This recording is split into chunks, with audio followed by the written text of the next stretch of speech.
Hello everyone, and welcome back. In today's video, I'm going to show you how to write a review in Google Maps step by step. Writing a review helps other people learn about your experience with a place, such as a restaurant, hotel, shop, or tourist attraction.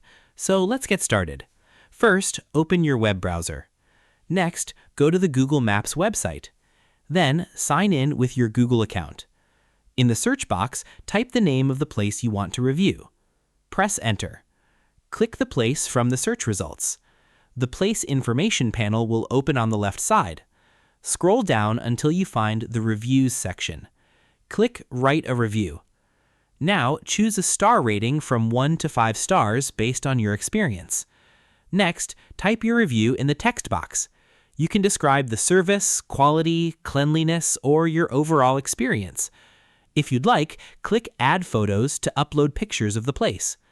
Once you're finished, click the Post button. Your review will be submitted to Google Maps.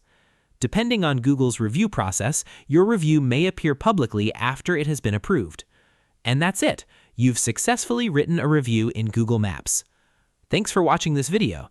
If you found this tutorial helpful, don't forget to like, subscribe, and turn on notifications for more Google Maps tutorials and tips. See you in the next video.